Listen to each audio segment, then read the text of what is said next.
Hello, everybody. Locked On Big 12 podcast is our weekly roundtable. No Steven Simcox.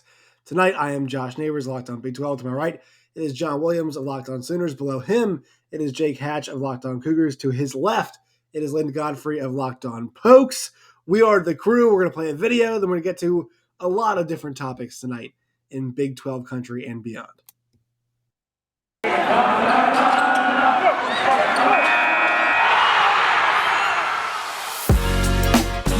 Locked On Big 12, your daily podcast on the Big 12 Conference, part of the Locked On Podcast Network, your team every day. All right, Locked On Big 12 podcast here. A lot to get to, and there's not a lot to get to. There's a lot to get to. It's this weird time where we're between bowl season, but also the early signing day, which I think we all probably believe is going to go away here pretty soon, is right there. Also, that's actually happening tomorrow, probably when this show comes out for most of you all.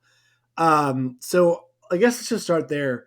John, I think we all agree that early signing day was a really good idea to start off with, but because of what it's done to the coaching carousel, it is now not obsolete, but they have to do something about the way it's structured.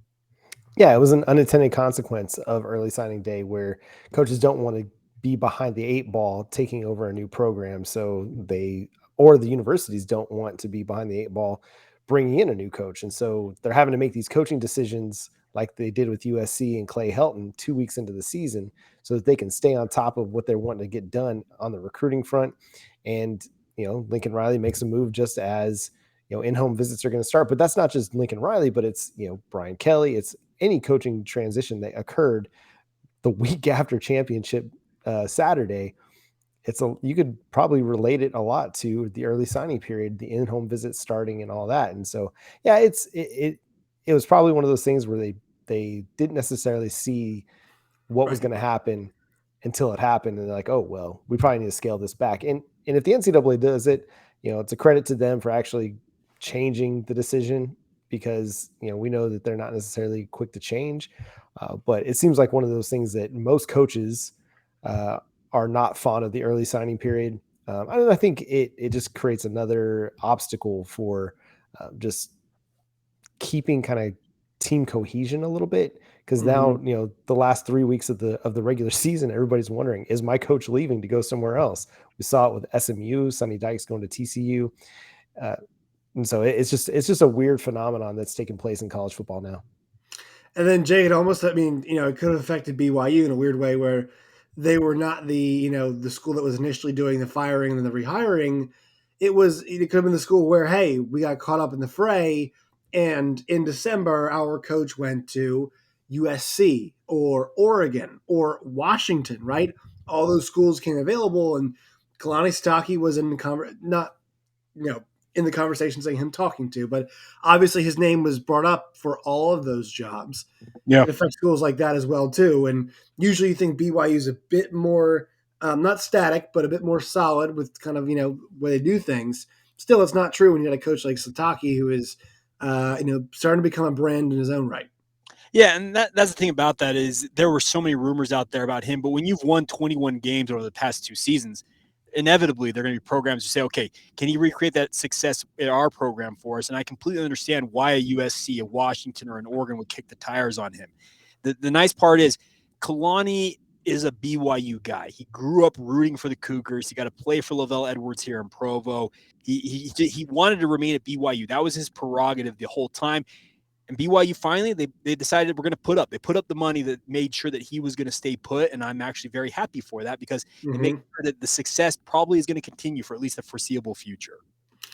Linda, you can give your thoughts on the early signing period or whatever, but a little bit of Mike Gundy Florida action happening right now, right? You want to get that tan a little bit more tan. Was there any? All right, take off the unbiased glasses as I'm just doing right there. Absolutely not. Was there any? What was your feeling about? There's some talk behind that. Truth or not, I do think there is an idea, of hey, has he had enough in one spot? Now he's got carte blanche. There were some conversations last year about, hey, is it time to move on potentially? But I think this year was kind of reaffirmation of look, every once in a while he'll get you really freaking close to the top, and that's kind of all you can ask for at Oklahoma State because I'm saying it's a bad program, but like it's a pretty damn good place to be in. If every once in a while you're sniffing almost a college football playoff, or like we saw back in 2010s, almost a national championship with that Brandon Whedon team. Uh, Pretty good that he's able to kind of reinvent himself and keep going, but also makes sense that maybe he considered talk about sniff another job. I don't know. I think every time he's sniffed another job, it's been in an attempt to make more money at Oklahoma State. His kids go to school at that high school. They play football for Stillwater. I think he's just so accustomed to being there. He's been there damn near his entire career. So almost every time I hear some kind of inkling that, like the couple years ago, he was like talking to Tennessee. I think it's been more than a couple years now, but time is irrelevant. And but it's always just been like, you're not going anywhere. I've seen where you live. I know, like they have roots, like legitimate roots there. And just like the age of his kids and everything, it didn't ever really make sense. Now his kids are leaving, they're going to be leaving high school soon, but it's going to get to a point. I think he'll just be there till he's done and then retire in Stillwater and be a local hero. I think he likes being that local hero. Can't really blame him. He's put on a pedestal there. So just living the dream at whatever age he is with his mullet and his bad tan. Can you guys believe the fact that how crazy the coaching carousel is? And we're at a point now, like shortly removed from it, where I'm like, Linda, Mike considered Florida, right? Or fake considered Florida. Like it was so red hot. And now it's not. Now I will say this. I think we talked about it a little bit last week. The next wrinkle in all of this, right? It seems to be like the waves are calm, a little steady. The National Football League is the next wrinkle, right? I think, and I love the tweets from the sports radio talkers or producers. It's always like, Ryan Day, 50-50 on the Bears job. And everybody's like, what in the hell are we talking about here? But the NFL, I'm not sure. And I think we all follow it pretty closely. I mean, to my knowledge, I think we all do. I look at all your tweets, so I know. Not that I'm stalking you guys, but I'm aware. There are going to be some openings. There are going to be at least a few openings. I think the NFC North gets at least one. I would suggest probably maybe even 3 for that division. I don't know. I'm not sure where that's heading. If I was the owners in those divisions, maybe I'd say 3. And beyond that, there are always going to be some also. But I'll go around here real quickly. John, if you were to say from college ranks, consider anybody. Lincoln's always a hot name. Goes to USC, probably off the board. Ryan Day and Matt Campbell. Ryan Day and Matt Campbell are the 2 you look at right off the bat. Where are you going, my friend? Oh man, I'm not of the mind that going to the NFL is inherently a better job than coaching in college football. That's just, and this is coming from a person who got his start covering the NFL. Mm-hmm. Like it's just a totally different ball game. And so if you're Ryan Day, I mean, you're going to have opportunities because you're a hot name with a really good team at Ohio State that overcame an ugly early season loss with a true freshman quarterback. I can't remember CJ Stroud where he's at. It doesn't matter what variety of freshmen. Yeah, he's a young quarterback getting his kicks in. I think that says something about his capabilities as a head coach. At the same time, like he can watch the guy that he took over for in Jacksonville struggling. I hadn't think about that yet. I hadn't actually thought about that. Do I really want to take that on? Because he's got complete control at Ohio State. He goes to the NFL. He's got a general manager, an owner, a player personnel director, a scouting director, all these different guys that he's got to kind of coordinate with, and several people he has to answer to. Whereas at Ohio State, yes, he technically answers to the president and the athletic director, but let's be real. The head football coach at a premier college football program, they answer to him. And so, especially if you're a winner. And so I think Matt Campbell is probably the more likely name to move to the NFL if he's going to move. I kind of feel like he's in that Mike Gundy kind of mold where he could stay in college forever at one place. But it's hard to say. That guy's kind of he's a mystery to me a little bit. Yeah, I'll ask this now to Jake. I mean, the Ryan Day point's well taken. Now, he's really in rumors the Bears job. I think that is a lot because, number one, location, Ohio. to Chicago, and number 2, Proximity, obviously. yeah, and the quarterback. But Matt Campbell's super interesting because are we sure that Lions job isn't going to stay locked down?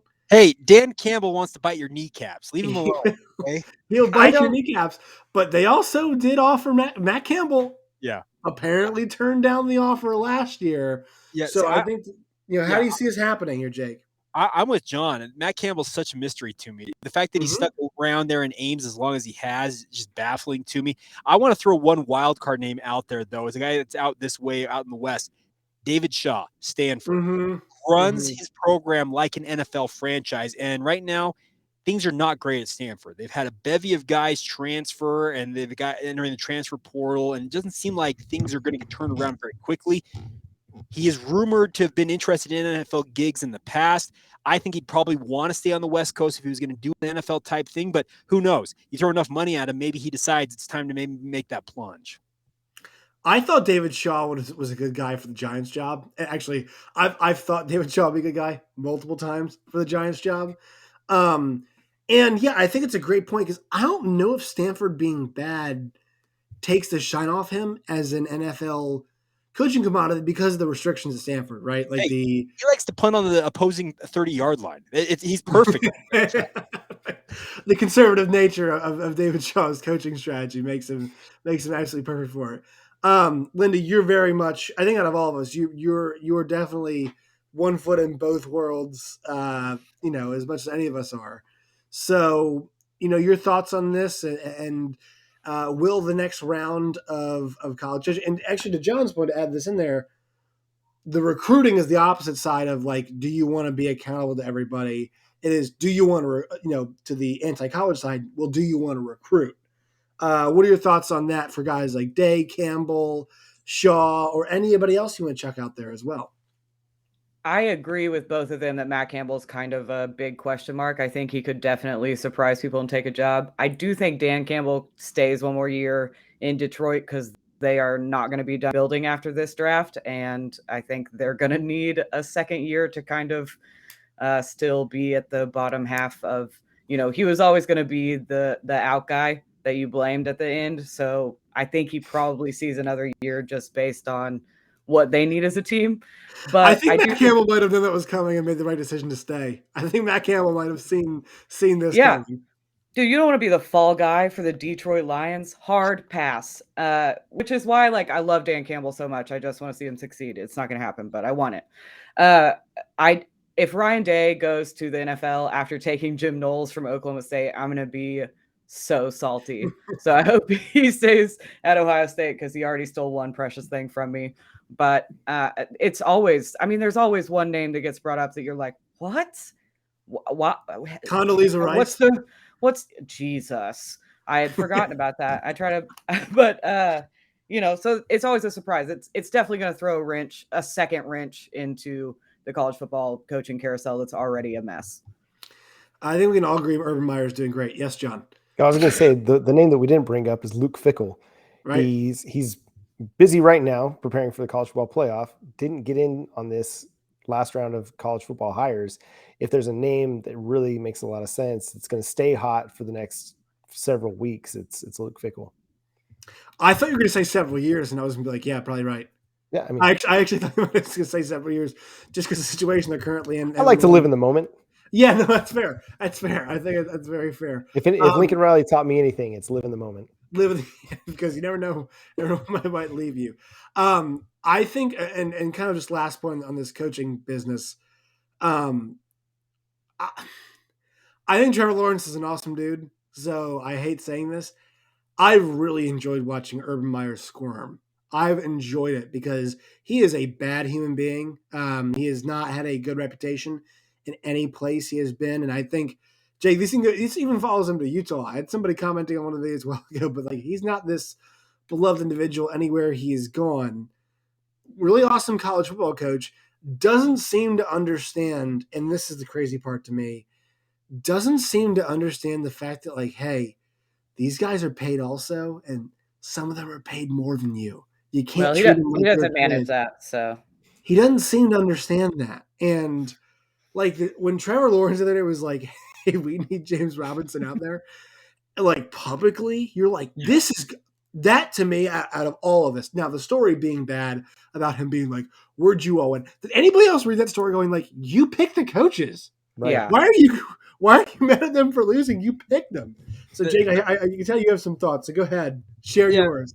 Urban spent 2 years here at Utah, and he obviously when he was putting that staff together, he actually targeted a couple of guys on the University of Utah staff. The chief among them being Morgan Scalley, the defensive coordinator. And there were some pretty public reports out there that Morgan was trying to decide which way he wanted to go. The thing with Urban is he's always been the king of the castle. You can think about it. His time at Bowling Green, Utah, Florida, and then also Ohio State. As John mentioned, these guys are the guy who runs the entire operation. When you go to the pros, it's not that way. You're as you mentioned, scouting directors, GMs. There are so many other hands in that pie that I think coaches like Urban Meyer, when they jump to the NFL level, are like, hold up, what's this dude over here doing? What's this guy doing? Why can't I just make the call? Well, guess what? Unless you're Bill Belichick, it's not how it works at the pro level, and I don't think it's going to work out long-term for Urban. Yeah, it's clearly not. Like, it's just – and I hope we can save Trevor Lawrence. He made that comment earlier in the season to Vic Fangio where he's like, wow, every game is really hard. It's like, yeah, dude, there's no Bowling Green. Like Navy's not coming to town next week. Like, I'm sorry, Navy's not. It's Tennessee, and Derrick Henry's coming to town. Like that's how this league works, dude. And I can't believe you he get to still see him has a job. twice.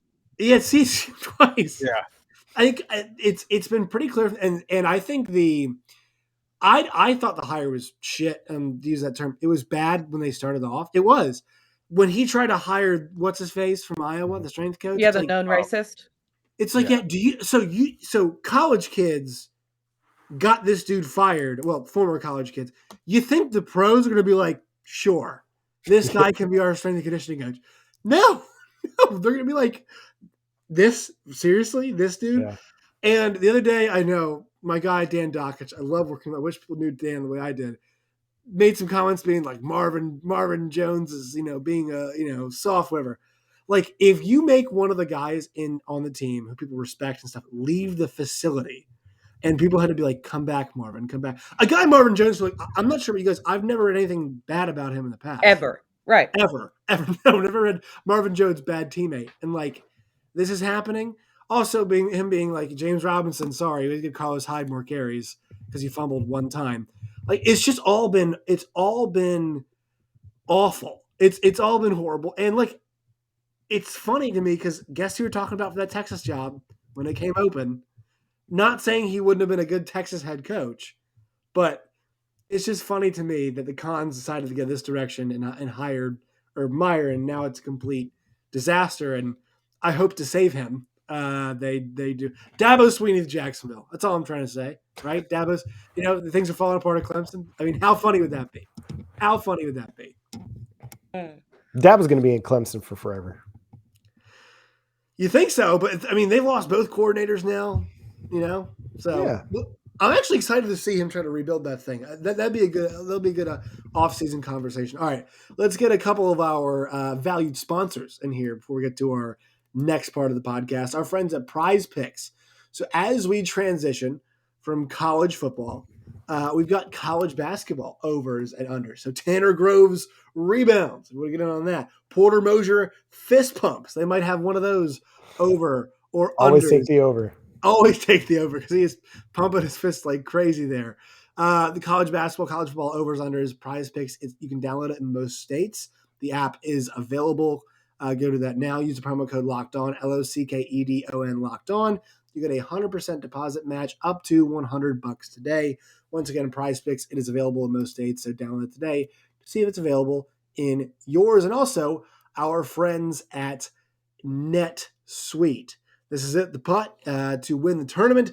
If you think that the championship is yours, but on your backswing, your hat falls over your eyes. Is this how you're running your business? Poor visibility because you're relying on spreadsheets and outdated finance software. This sounds like how the Jags are run currently.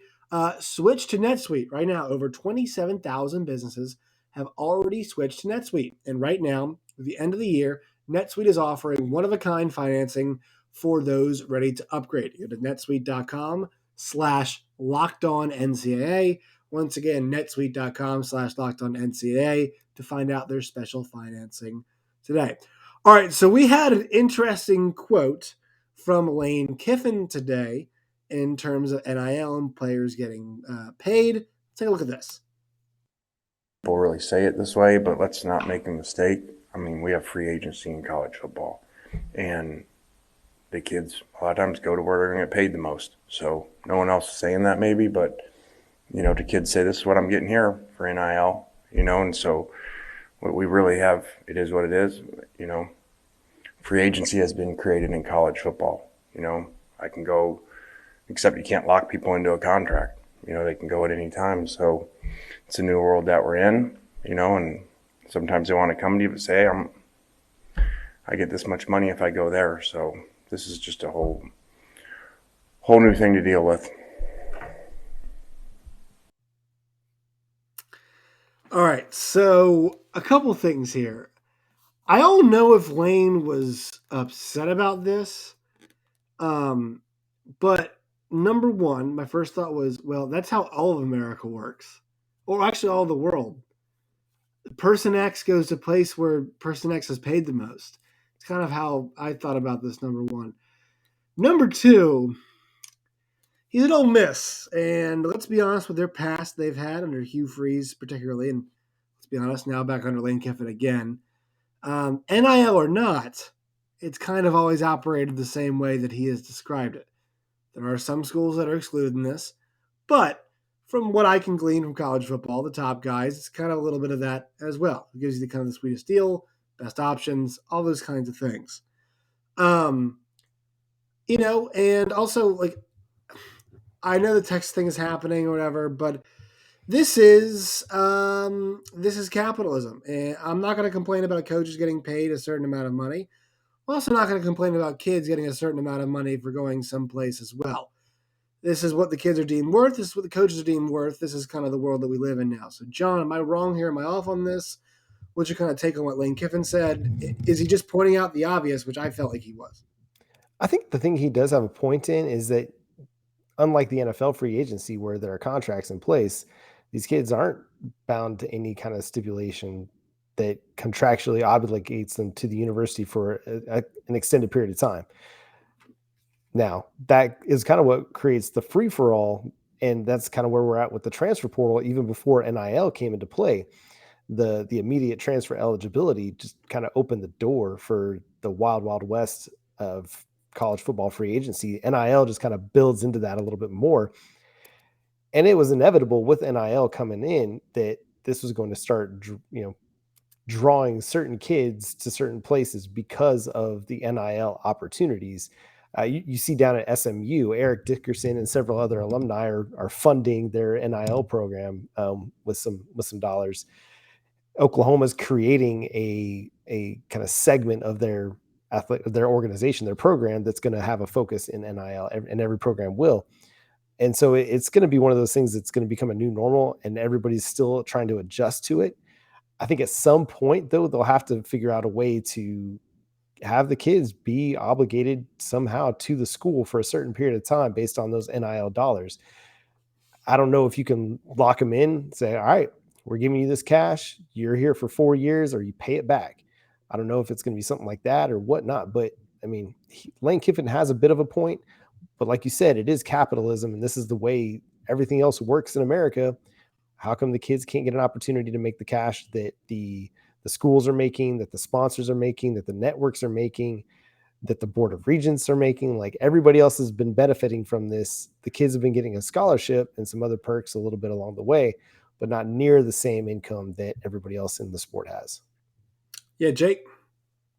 I'm with John on a lot of that. The thing about that, watching the end of that clip, I don't know if you guys saw his eyes. Speaking of Lane Kiffin, I just kind of see the gears grinding in his head.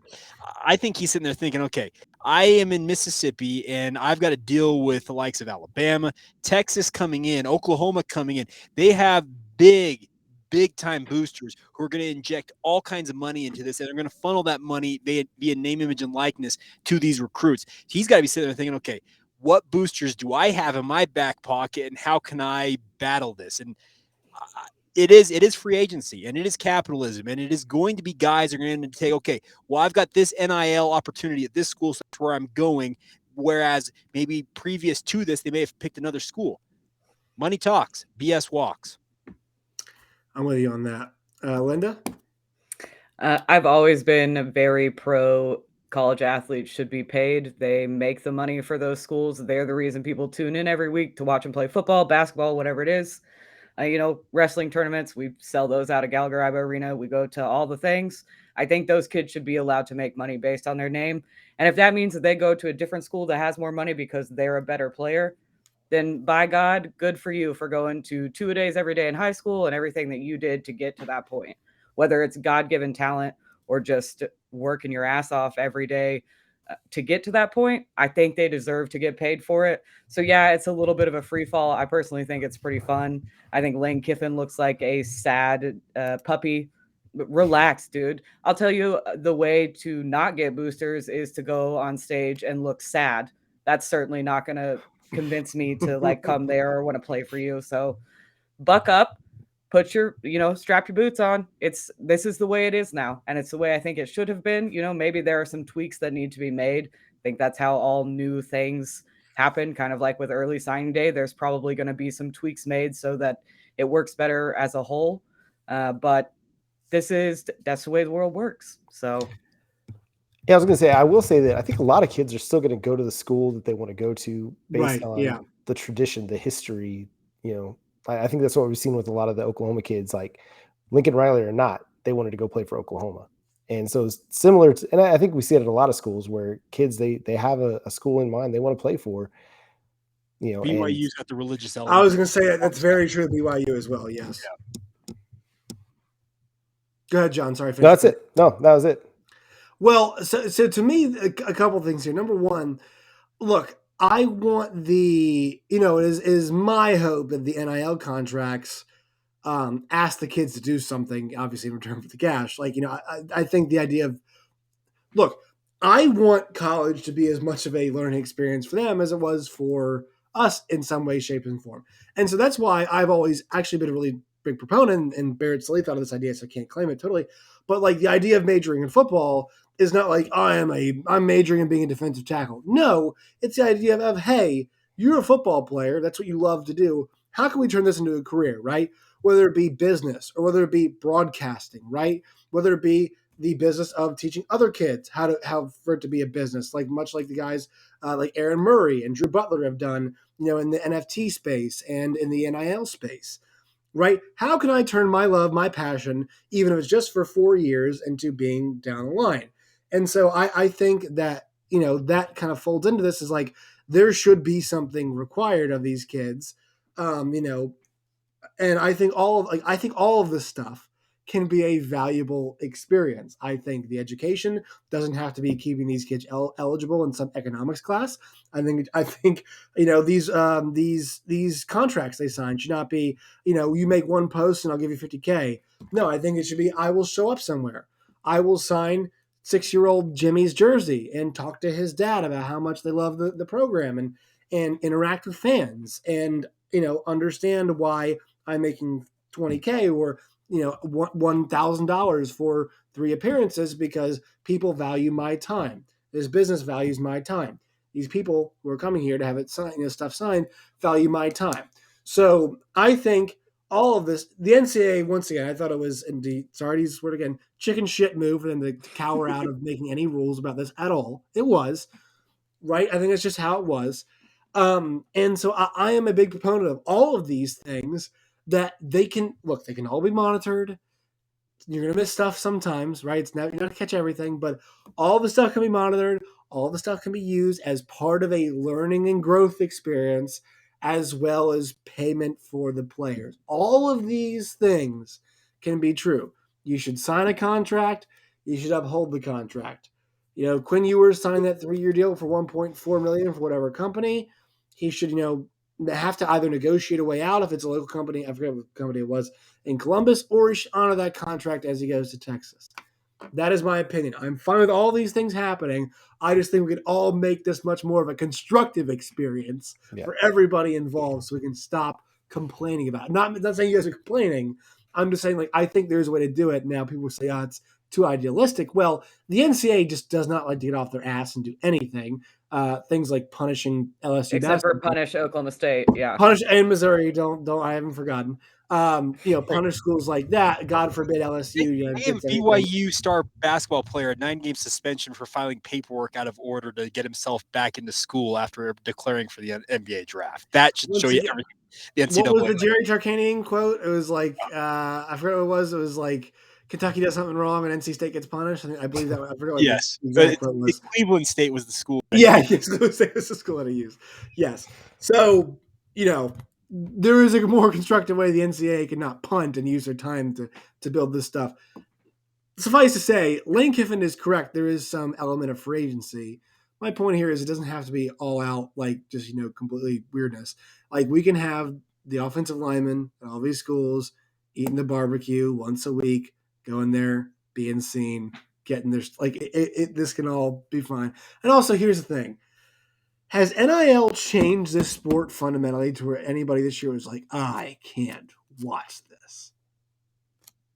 Anybody? Not even a little bit. Nope.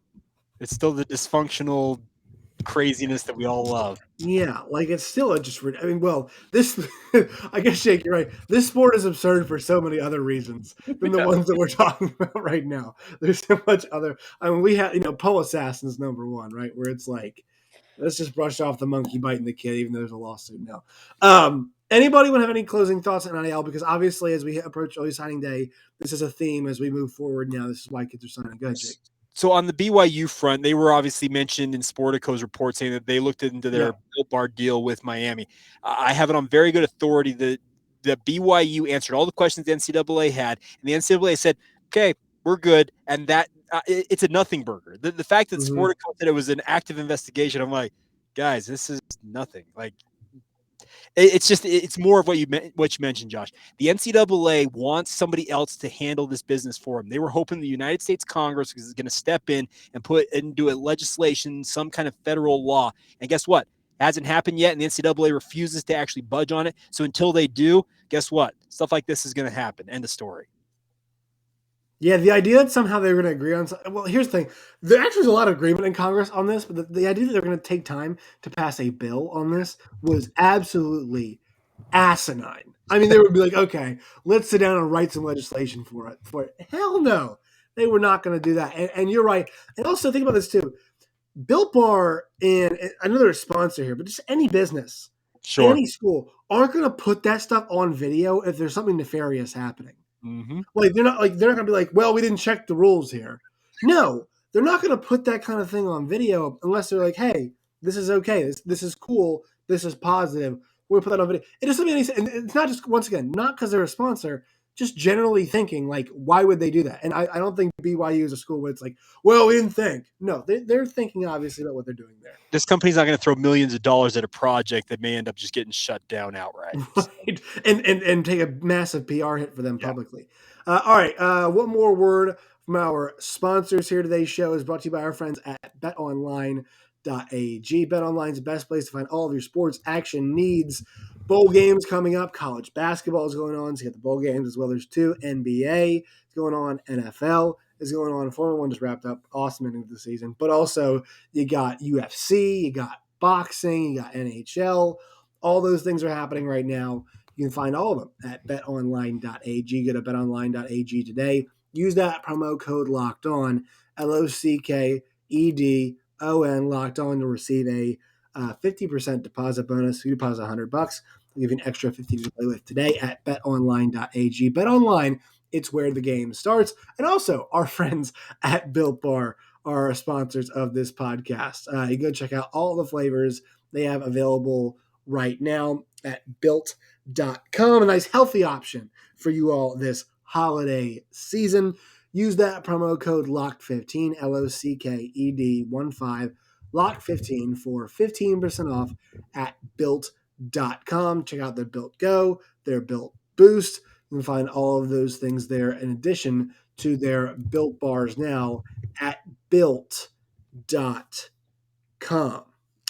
All right, let's wrap some things up here. So, John, I'll ask you, is there anything you're looking forward to this coming week outside of signing? Well, if you want to mention something on signing day, sure you can. If you want to do signing day, talk about a bowl game coming up, anything you want. You can go anywhere you want to go for the coming week until we meet again. What are you looking forward to?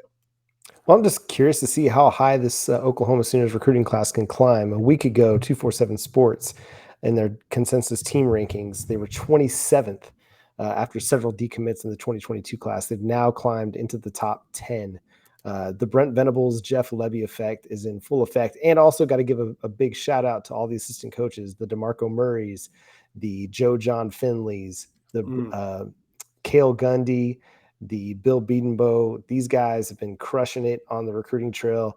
As soon as the kind of the dust settled on the Lincoln Riley thing, they were already out doing in-home visits and really have been the MVPs carrying the recruiting focus until Brent Venables and Jeff Lebby were able to come on board and then kind of take it the next level. It's been really interesting to see how Venables and Lebby have shifted their focus to the Southeast as well. It's important for them moving forward. Jake, it's a bowl game coming up this weekend for the old BYU Cougars.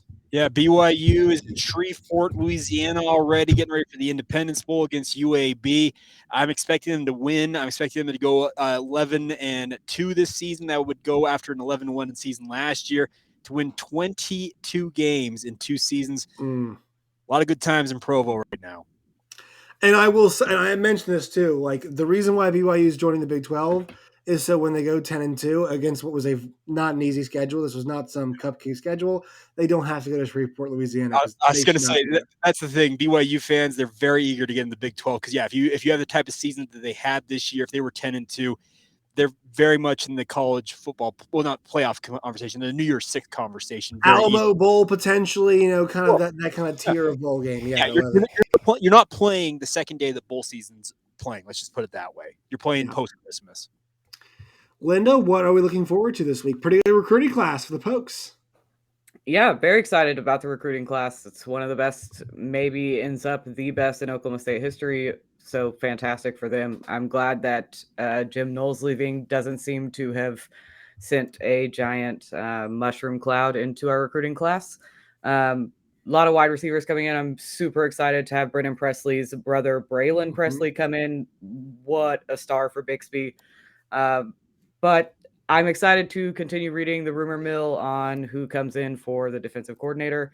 And then last night, I picked my bowl matchups at about 2 a.m. and emailed them to my father for our pick'ems. And I know I picked BYU in Oklahoma because I was actively like, this is for my guys. But beyond that, I'm going to have to recheck my email and make note of who I picked for these bowl games. So I love bowl game season. It's just like, the basketball tournament in March Madness for me. I like keeping my list and marking off picks. And so this is one of my favorite times of the year. I'm with you on that. I'm going to take a look ahead. Obviously, I'm excited for all the Big 12 recruiting classes to see where all these teams land. I've had a bunch of people. Here's the thing. The analytics say this for football wise is that analytically, the Big 12, the new Big 12, is a Power 5 conference. Recruiting wise, they're not. So they're outperforming basically the recruiting classes, which is good. But I think this is an awesome year for Big 12 recruiting.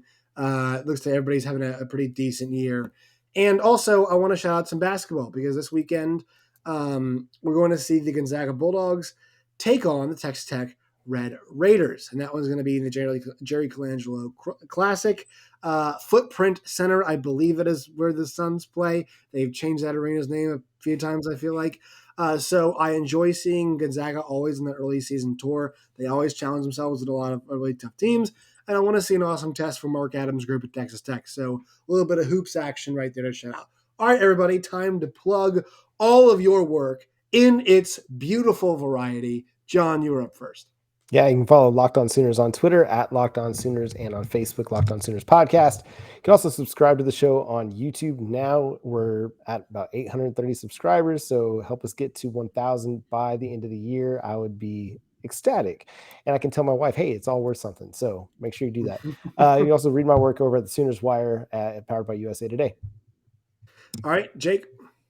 Locked On Cougars on Facebook, Instagram, and Twitter. It's all the same handle there. We are coming soon to YouTube. I am in the process of getting Locked On Cougars on YouTube, so hoping to have that up running soon. If you want to follow my personal work, you can check me out. It's my full name, Jacob C. Hatch. And Linda. Yeah, you can find Locked On Pokes at locked_on_pokes on Twitter, Locked On Pokes Facebook, Locked On Pokes on all your podcast platforms. And then most of my fantasy football work you can find on Twitter at Lindellians. You can find me at @JoshNeighbors_. You can find the show at LO Big 12. You can find us on wherever you guys get your podcasts, and also find us on YouTube. Just look up Locked On Big 12. All right, friends. See you all next week.